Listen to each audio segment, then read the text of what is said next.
बढ़ती महंगाई, बेरोजगारी, बहुत से ऐसे मुद्दे हैं जिस पर वोट करना है। अभी जो बने हैं संसद जी, वो हम लोगों को पूछते नहीं। 4 साल हम आज तक हमारे गांव में आए नहीं, 4-5वां साल अब रनिंग चल रहा है। अभी माहौल बना के चलते हैं कांग्रेसी लोग की जीत उसी समय पता चलेगा 4 जून को कहाँ से जो जीत गया। नमस्कार, छत्तीसगढ़ का सबसे बड़ा डिजिटल प्लेटफॉर्म छत्तीसगढ़ तक में आपका स्वागत है।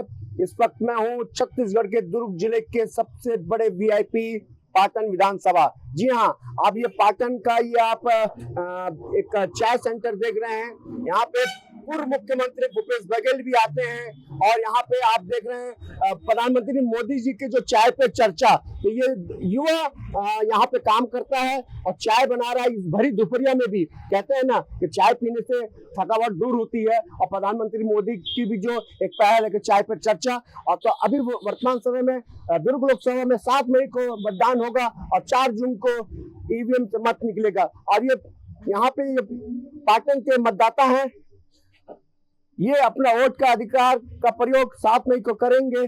किस पार्टी को वोट देंगे हमें नहीं मालूम, लेकिन ये जब भी वोट देंगे निष्पक्ष देंगे और ईवीएम में इनकी एक वोट का कीमत 4 जून को पता चलेगा, जो हमारे दुर्ग लोकसभा का नया सांसद बनेगा। हम राजनीतिक चौपाल आज पाटन के इस चाय दुकान से हम शुरुआत करते हैं। जी भाई साहब जी, 2024 का लोकसभा चुनाव को आप किस नजर से देखते हैं?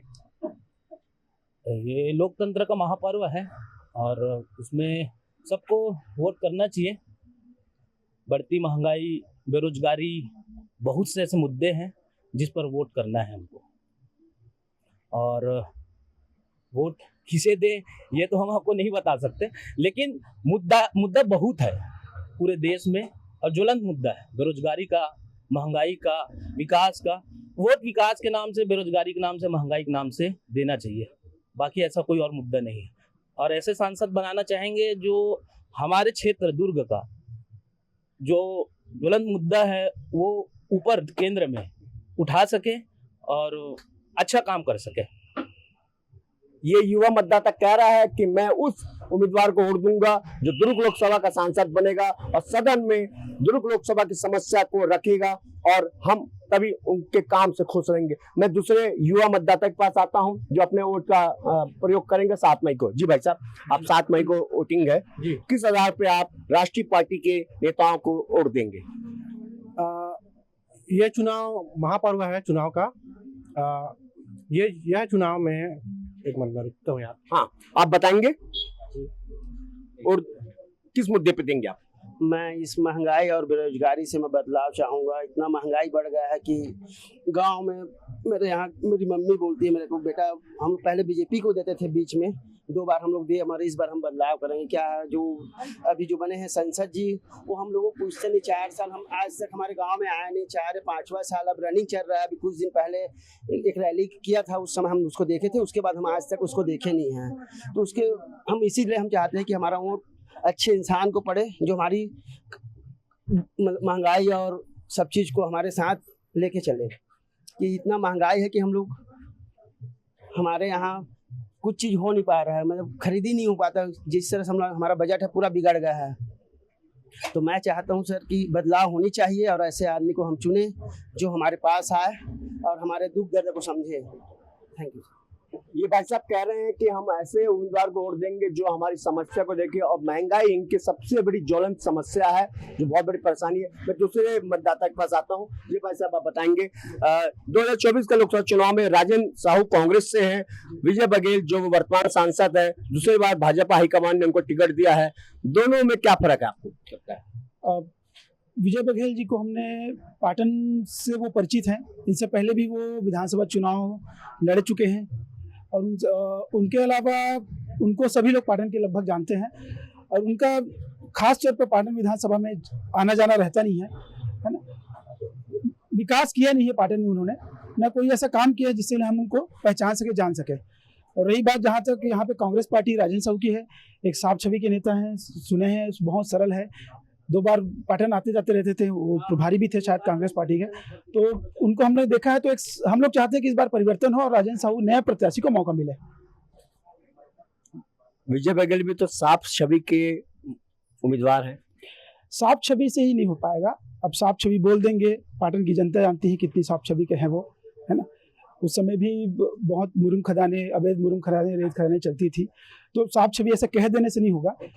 पाटन की जनता जानती है और हम लोग भी जानते हैं, लेकिन हम लोग अब साफ छवि राजन साहू जी नए प्रत्याशी के नए जोश के तौर पर उनको देखना चाहेंगे, जिसमें नयापन हो और कुछ कर सके हमारे पाटन विधानसभा के लिए भी और दुर्ग लोकसभा के लिए भी।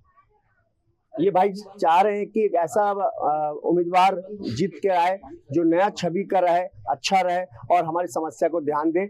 मैं भाई के पास आता हूँ। भाई साहब, किस मुद्दे पर आप वोट डालेंगे? देखिए, भारतीय जनता पार्टी ने जो पिछले 20 सालों में जो मोदी जी की सरकार ने किया है, और रही बात अभी जो 5 साल हम लोग गुजारे हैं, उसमें जनता ने भी देखा है कि वादा सब झूठा हुआ है।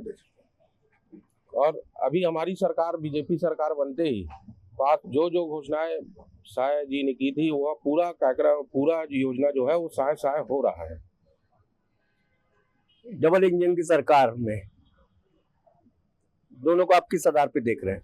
डबल इंजन सरकार दोनों मिलके छत्तीसगढ़ को विकास की और लगातार प्रगतिशील रहेंगे, यही हम कामना है और देखते आए हैं जो डबल इंजन की सरकार करते आई है। भारतीय जनता पार्टी का रिमोट प्रधानमंत्री के हाथ में है कि राष्ट्रीय अध्यक्ष जेपी नड्डा के हाथ में है? माननीय प्रधानमंत्री जी के हाथ में है। लेकिन भाजपा के राष्ट्रीय अध्यक्ष तो नड्डा साहब हैं। नड्डा साहब हैं, लेकिन वो संगठन प्रमुख है। लेकिन जो पूरा विकास कार्य से लेके हर जो योजनाएं चलाई जा रही है वो मोदी जी के द्वारा चलाई जा रही है। वैसे अब आप बताएंगे किस मुद्दे पर आप वोट देंगे, और कांग्रेस और भाजपा के जो उम्मीदवार हैं दोनों में क्या फर्क दिखते हैं? फर्क तो ऐसा व्यक्तिगत रूप से नहीं कह सकते। सब अपने अपनी जगह पे, जैसे भी व्यक्तिगत रूप से अपनी अपनी सबकी छवि है।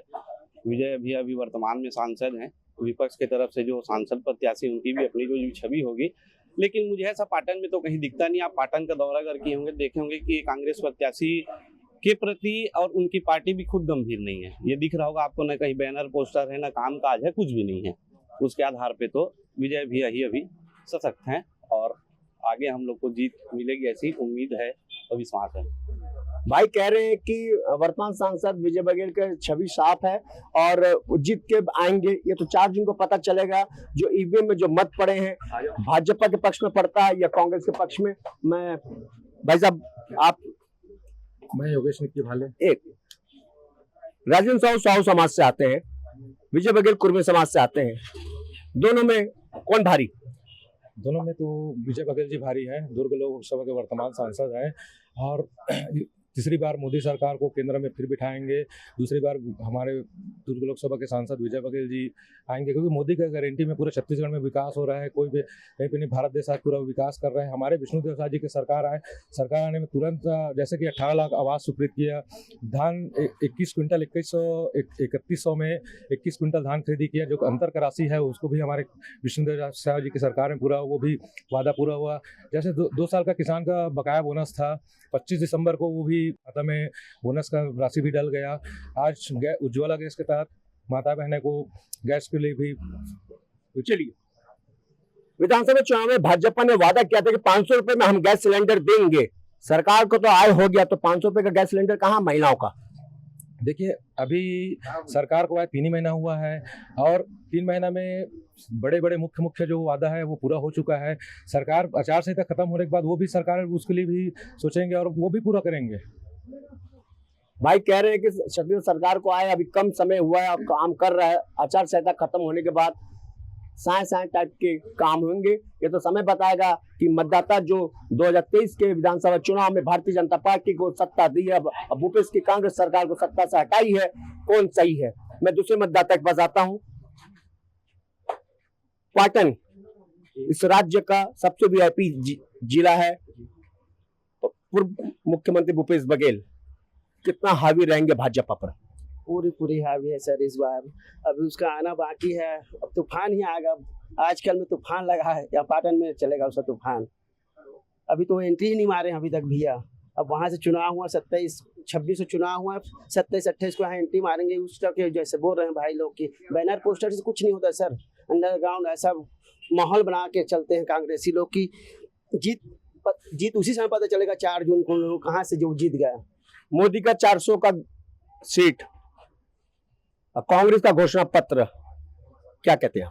बस सर घोषणा ही पत्र से जीत मिलेगा कांग्रेस को सर, और 400 तो बोलने में होता है सर। मैं बोल दिया 480 सीट, तो ऐसा नहीं होता, बोलने से थोड़ी सीट मिलेगा सर। जो होगा मतदाता जो ठान लिए हैं महंगाई से, उब गए हैं सब जनता, तो महंगाई के ही दम पे कांग्रेस पार्टी जीतेगी।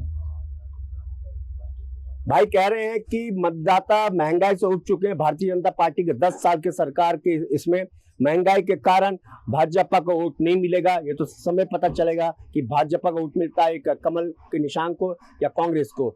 मैं दूसरे भाई के पास आता हूं। युवा मतदाता पढ़ा लिखा बेरोजगार घूम रहा है 10 सालों से। अग्निवीर 4 साल के लिए है, लेकिन प्रधानमंत्री मोदी जी 15 साल की सत्ता के लिए फिर मांग करे 5 साल और मुझे देना है। क्या कहना चाहते हैं आप? देखिए, जो मोदी जी ने मांग किया है उसको जो अवश्य पूरा करेंगे। रही बात युवाओं की, तो युवाओं का रुझान जो है पूरा बीजेपी भारतीय जनता पार्टी की ओर है। और अभी जो घोषणा पत्र कांग्रेस पार्टी द्वारा जारी किए हैं कि 1 लाख रुपए सालाना प्रति हर महिला को देंगे। पिछले बार उन्होंने 500 रुपए का वो किया था, दिया क्या? ये जनता भी देख रही है और समझ रही है। 1 लाख देना बोलने से अच्छा लगता है, लेकिन बजट में लाना उसको बहुत ही मुश्किल है। कांग्रेस सरकार कह रही है, जो अभी कांग्रेस के नेता, कि हमारी पूरी गठबंधन अगर सरकार आती है तो अग्निवीर को हम खत्म करेंगे। तो 4 साल का अग्निवीर है, प्रधानमंत्री नरेंद्र मोदी ने ये लागू किया है और 5 साल और मांग रहे हैं, टोटल 15 साल। क्या कहना चाहते हैं आप? तो युवाओं के लिए तो बहुत बड़ा रोजगार युवाओं को उसके माध्यम से मिल रहा है और लोग इसमें बढ़ चढ़ के हिस्सा भी ले रहे हैं। और अगर बंद कराना चाह रही है कांग्रेस पार्टी तो बहुत गलत बात कर रही है कि वो ऐसा सोच रही भी होगी कि ये मतदाता कह रहा है कि अगर कांग्रेस की सरकार आती है और अग्निवीर को बंद करा रही तो बहुत गलत है। गलत वो युवा सोचेगा कि अग्निवीर सही है या गलत, क्योंकि देश के सेवा में जब बलिदान होता है तो उस अग्निवीर को शहीद का दर्जा नहीं मिलता है। ये कांग्रेस और विपक्ष के नेता कह रहे हैं। 4 जून को जो ईवीएम से मत निकलेगा और 7 मई को जो मत डाला जाएगा ईवीएम में, कांग्रेस के पक्ष में अधिक निकलेगा या तो अपना कमल के निशान में अधिक निकलेगा या निर्दलीय प्रत्याशी के पक्ष में निकलेगा, ये तो समय बताएगा। ये युवा मतदाता हैं, ये पाटन के हैं, ये पाटन के जो विधायक हैं, पूर्व मुख्यमंत्री भूपेश बघेल, उनके ये मतदाता हैं। बहुत सोची समझी। और ये चाय का जो अड्डा है, चाय का नाम लेने से प्रधानमंत्री नरेंद्र मोदी का चेहरा याद आता है कि उन्होंने चाय पर चर्चा जो छेड़ी है पूरे भारत में छेड़ी है। इनका ये कितना सफल होता है। और ये चाय के मुख्य कर्ता धरते हैं जो रात दिन यहाँ पे आने जाने वाले यात्रियों को चाय पिलाते हैं, लेकिन अभी वो बेचारे छुप रहे हैं। उन्हें डर लगता है कि मेरा कहीं कुछ ना हो जाए, क्योंकि वर्तमान में भारतीय जनता पार्टी की सरकार है। 4 जून को ईवीएम से मत निकलेगा, वो दुर्ग लोकसभा का नया अपना सांसद बनेगा 2024 का। ये तो समय बताएगा। 4 जून आपको भी इंतजार रहेगा, इन मतदाताओं को भी इंतजार रहेगा, आज के युवाओं को भी। 4 जून देश का नया सरकार बनेगा। कौन सी सरकार बनेगा, सभी मतदाता इंतजार कर रहे हैं। तो 7 मई को दुर्ग लोकसभा में वोटिंग का समय है। रघुनंदन पंडा, छत्तीसगढ़ तक, पाटन, जिला दुर्ग।